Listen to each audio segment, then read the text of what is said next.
Hindi muna ako makikipag-away ngayon. Sa January na lang. Oh, yung iba baliktad naman ho, mga bossing. Yung iba baliktad ho. Naku po, tatapusin ko na yung mga kasamaan ng ugali ko ngayong 2024. At sa January, sisikapin ko na wala ng negative vibe sa akin.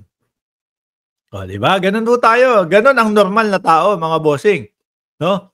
Kaya nga doon sa gym namin, napupuno yan.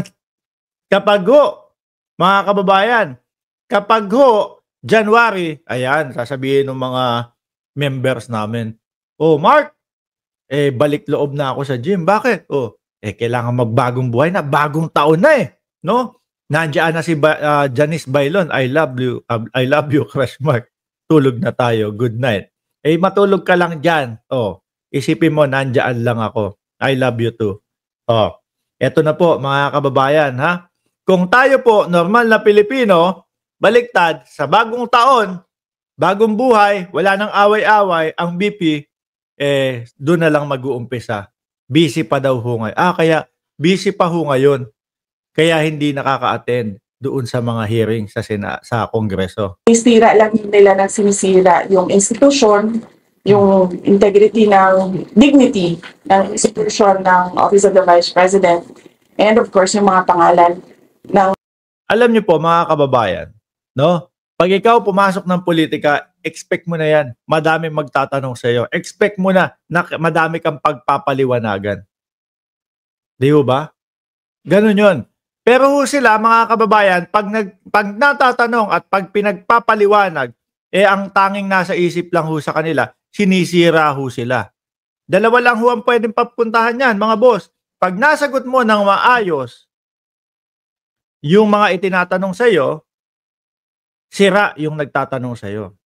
No? Pwedeng masira kung paano niya itinanong yon. Kung talagang yung pagtatanong niya sa iyo, wala namang katuturan, bigla ka lang pinagtatanong ng kung ano-ano na ikaw ba ganito, ganyan. Pero kung may way naman at yung taong bayan naniniwala na dapat sagutin, sasagutin mo yan. No? Pag sinagot mo at hindi tama ang iyong sagot at hindi naaayon doon sa yung sagot mo sa tanong na yon, sira ka. Ganun lang naman po yun. Pero kapag hindi ka sumagot, itinatatak mo sa isip ng taong bayan na, nako, guilty siguro to. Kaya hindi sumasagot. Nako, totoo siguro yung sinasabi tungkol dito. Kaya hindi sumasagot. Oh.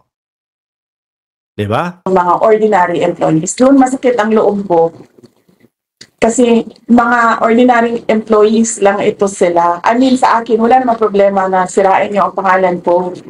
Siguro naman mga kababayan, hindi ho bababa sa mga nasa ilalim na empleyado kung ang ating Vice Presidente ay siya mismo ang nagpapaliwanag doon. Dahil siya mismo yung pinapahanap at siya mismo yung iniimbitahan. Di ho ba? O bakit pa kailangan natin yung janitor kung eto na yung mismong yung dapat na makasagot? O bakit kailangan pa natin ipatawag yung mamang security guard doon? Kung eto na sinasagot na tayo nung tamang tao. Hindi naman ho bababa doon yun Kasi nung pumasok ako sa politika, expected naman na talaga yun na, diba? Sa politika, siraan talaga yun. Sisirain mo ang kalaban mo para magmukha kang malinis. Ganun naman pala ang pananaw nila sa politika. Siraan naman pala, mga bossing. Kaya pala nagsisigaw ang dating Pangulong Duterte doon sa kanilang mautog, nagdudurog si Bongbong Marcos. Ganun pala yun. Kaya naman pala, hindi na dapat tayo magtaka, mga bossing. Hindi na tayo dapat magtaka kung bakit ganun yung ginagawa nila. Kasi, tumatak na sa kanila na ang politika siraan. Kaso po, yung kinakalaban nyo, ang Pangulong Bongbong Marcos, ang politika sa kanila trabaho. Kaya yan ang ginagawa. Puro trabaho. Hindi nga yata siguro sumasagi sa isip ng Pangulong Bongbong Marcos na manira dahil hanggang ngayon wala pa naman tayong naririnig na paninira sa Pangulong Bongbong Marcos. Puro ho sila. No? Mukha kang mabait. Ganun lang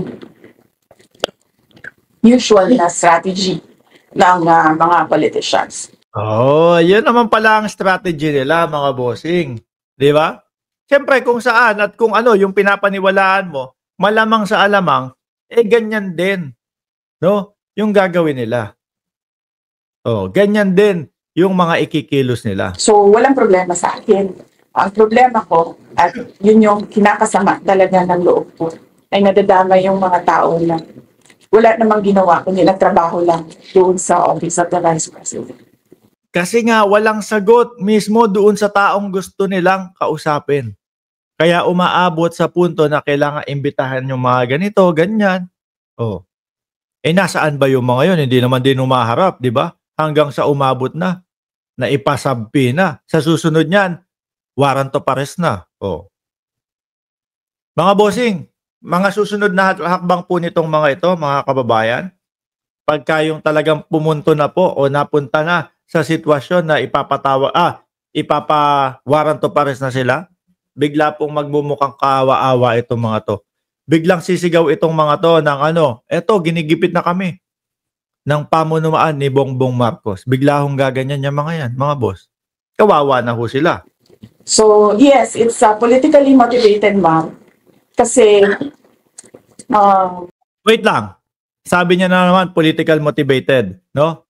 Yung safe house, yung 16 million, kinumpirma muna, no? 'Di ba tinatanong ni Congresswoman Jinx Luistro, etong 16 million ginastos last quarter ng 2022. Another 16 million ginastos first quarter ng 2023.